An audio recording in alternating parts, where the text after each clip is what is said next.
Countries will make different decisions, but no one is going to deny that the Chinese Communist Party has hegemonic intent, wants to undermine democracies and the rule of law all across the world, and that we have a responsibility to confront it. Secretary Pompeo, great to have you back on American Thought Leaders here at CPAC 2021.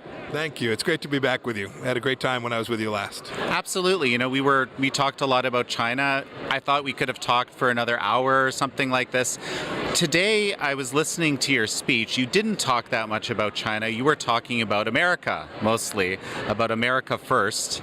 And then you brought up a curious talking point, I guess, about pipe hitters. And this is interesting because I actually had to look it up. I'm Canadian. Maybe this is common knowledge to Americans in general, although I'm working on becoming an American. But tell me about the role of pipe hitters over the next 4 years as you were describing it.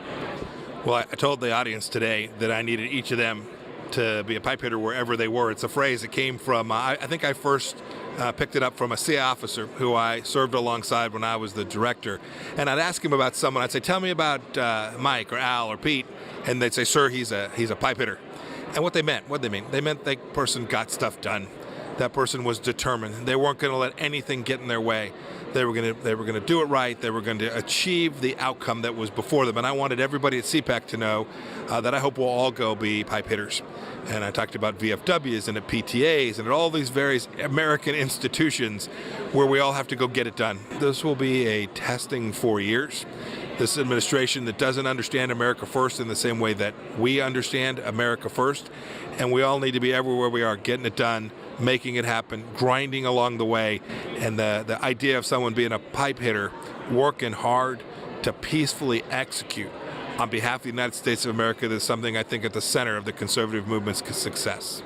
Fascinating. And you also, talking about 4 years, what are you thinking about your role in 4 years? Oh, goodness, Jan. I don't know what I'll be doing 4 years from now. I do know what I'll be doing 4 weeks or 4 months from now. I've worked hard since as long as I can remember to be part of the conservative movement. These central ideas about who Americans are, our value set, whether I was running a small business in Kansas or as a young soldier, or then in my time in Congress or in the administration, every place I've gone, I've tried to do my part to give a little bit back to America that's been so amazing to me and my family.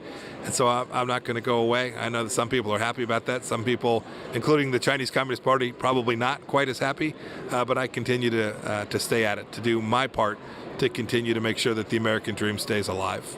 Well, so let's talk a little bit about China, since you didn't talk about it as much during your speech today. As you probably know, I spoke with Miles Yu on this show, your advisor. I understand, a lot of what happened around China he was looking at and he was participating in.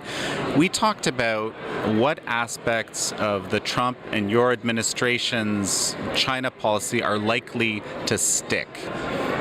Things that can't change, Yeah, no, that's great. So look, they're going to flip some of them. They're going to do some of them differently.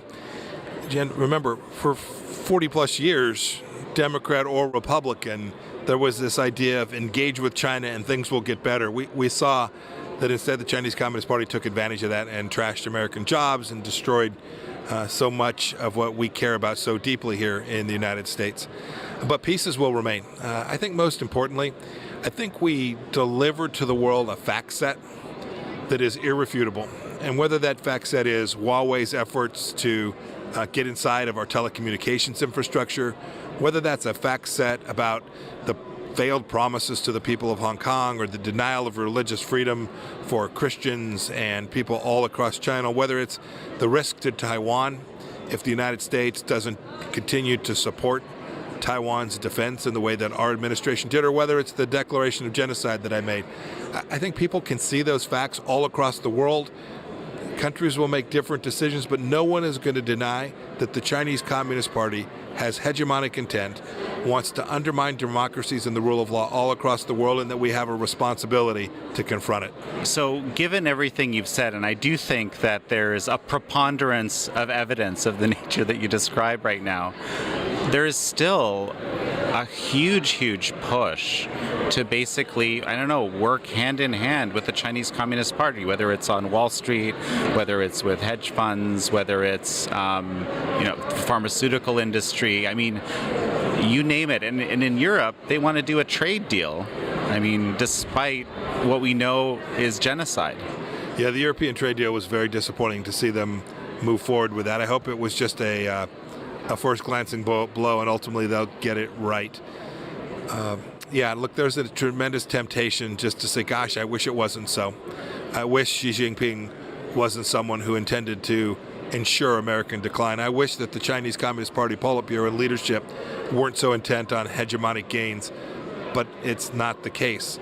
The only way that becomes the case is if the United States and the world push back against them. And so there will be no doubt, there will be disengagement, decoupling, some have called it, that will almost certainly have to take place. We started that on technology issues. We wanted to make sure and preserve and protect American technology and frankly Western technology all across the world. We began to make real progress on that. I hope that this administration, I hope frankly that the American people will continue this project. Well, and to finish up, what are you going to be doing in the next little while to continue this project, which is obviously important to you? In the shortest run, two projects. One, I'm going to do some writing.